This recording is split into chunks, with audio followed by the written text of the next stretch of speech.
1 Samuel chapter 22. David left there and took refuge in the cave of Adullam. When his brothers and the rest of his father's family heard of it, they went down to see him there. Then all the people in distress, in debt or embittered, began gathering around him, and he became their leader. There was about 400 with him. David went from there to Mizpeh of Moab and said to the king of Moab, "Please let my father and mother come and stay with you until I know what God will do for me." He presented them to the king of Moab, and they lived with him as long as David remained in his stronghold. But the prophet Gad said to David, "Don't stay in the stronghold. Leave and go to the land of Yehudah." So David left and went to the forest of Heret. Shaul heard that David and the men with him had been located. Shaul was sitting in Gibeah under the tamarisk tree on the hill, with his spear in his hand and all his servants standing around him. Shaul said to his servants standing around him, "Listen, you men of Benjamin. Is Yishai's son going to give any of you fields and vineyards? Is he going to make you all commanders of thousands and hundreds? Is this why you have all conspired against me? Why none of you told me when my son went in league with Yishai's son? None of you is concerned about me. Otherwise you would have told me that my son had incited my servant to become my enemy, as he is now."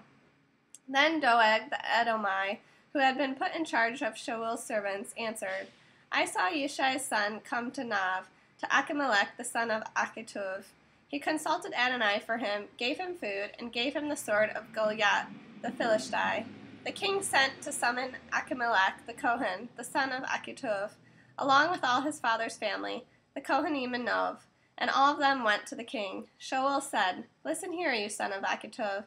He answered, "Here I am, my lord." Shaul said to him, "Why did you conspire against me, you and Yishai's son? By giving him bread and a sword and consulting God for him, you helped him rebel against me and become my enemy, which he is now." Achimelech answered the king, "Is there anyone among all your servants more trustworthy than David? He is the king's son-in-law. He carries out your every request. Your household honors him. I didn't start consulting God for him just today. Heaven forbid. The king shouldn't accuse me or my father's family of anything. Your servant knows nothing at all about any of this." But the king said, "You must die, you and your father's whole family."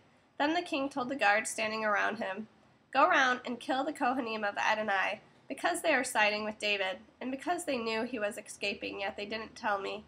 But the king's servants refused to lift their hands against the Kohanim of Adonai. So the king said to Doeg, "You go round and kill the Kohanim." Doeg the Edomite went around and fell on the Kohanim. That day he killed 85 persons wearing linen ritual vests. He also attacked Nov, the city of the Kohanim, with the sword. He put to the sword both men and women, children and babies, cattle, donkey, and sheep. One of the sons of Achimelech, the son of Achitub, named Abiathar, escaped and fled to join David. Abiathar told David that Shaul had killed the Kohanim of Adonai. David said to Abiathar, "I knew it. That day, when Doeg the Edomite was there, I knew he would tell Shaul, 'I caused the death of every person in your father's family.'